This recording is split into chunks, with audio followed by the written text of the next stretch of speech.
Hello दोस्तों, आज की कहानी है सोनल जैसा कौन है। सोनल के लिए ऐसी बातें सुनना कोई नई बात नहीं थी।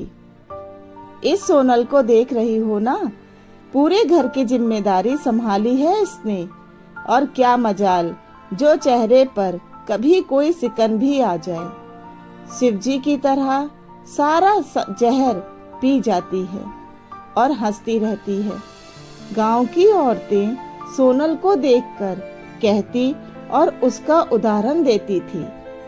वैसे सोनल जब से बड़ी हुई थी उसने घर का काम ही संभाला था, पर बाबूजी के जाने के बाद अम्मा तो समय से पहले ही बुढ़ा गई थी।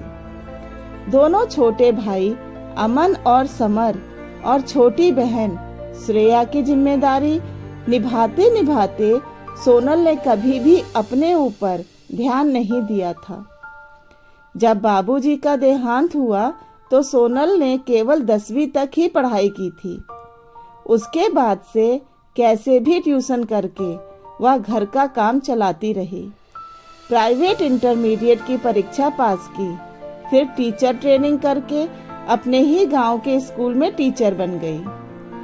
तब से लेकर आज तक उसकी सारी जिम्मेदारियों से छुटकारा कहाँ हुआ था।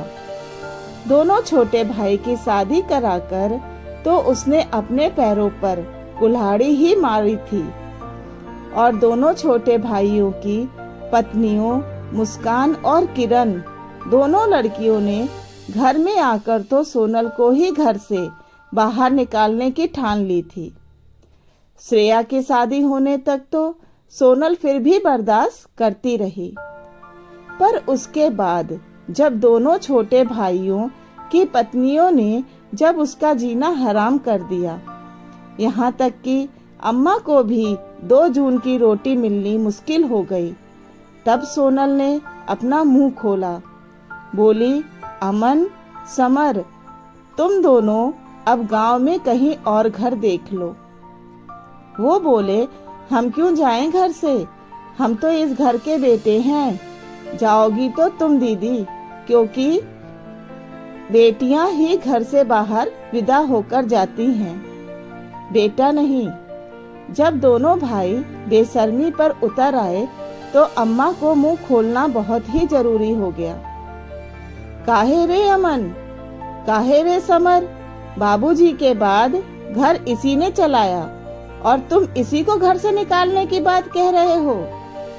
अमन तुनक कर बोला, हाँ तो सही तो कह रहे हैं। बेटी ना विदा होकर जाती है कि बेटा घर छोड़कर जाता है, तनिक बताओ अम्मा। इस पर अम्मा ने भी ऊंची आवाज में कह दिया, हाँ रे अमन, बेटी विदा होकर जाती है, लेकिन ब्याह करके इज्जत के साथ जाती है। ये हमारी बेटी तो पूरी जिंदगी इस घर को संभालती रही, सारा जहर शिवजी की तरह खुद पीती रही। आज मेरी सोनल बेटी की उम्र हो गई है तो तुम लोग उसको ऐसा कह रहे हो। मैं ना सुनूंगी और ना मैं अपनी बेटी का अपमान होने दूंगी। कह देती हूँ। अम्मा की जोरदार और दृढ़ आवाज सुनकर दोनों बेटे और बहू चुप हो गए। अब अम्मा ने अपना आखिरी फैसला सुनाया। तुम दोनों को अगर इस घर में रहना है तो अपने अपने कमरे का किराया देना होगा, नहीं तो यह घर छोड़कर जा सकते हो। मैं आज ही पंचायत के पास जाकर यह पूरा घर सोनल के नाम कर रही हूँ। इस घर और तमाम खेतों पर उसी का हक है और वही सारी संपत्ति की हकदार है, समझे। अब अगर कोई तू चपड़ करेगा तो मैं अभी घर से निकाल दूंगी। आज यूं लग रहा था मानो अम्मा में बाबूजी की आत्मा समा गई थी और जिस तरह से वह दहाड़ कह रही थी उससे दोनों बेटे और बहू डरकर चुप हो गए थे और सोनल की आंखों में लबालब आंसू भर गए थे। सोनल की यही तो ख्वाहिश थी कि उसे भी सम्मान मिले। एक समय ऐसा जरूर आए जो उसके किए का उसे फल भी मिले और पूरी दुनिया जाने कि उसने कितना त्याग किया है। आज उसकी ख्वाहिश पूरी हो गई।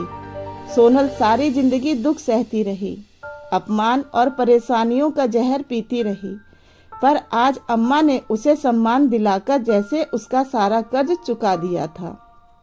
धन्यवाद। अगर आपको मेरी कहानियाँ अच्छी लगती हैं तो इसे लाइक करिए और मेरे चैनल को सब्सक्राइब करिए।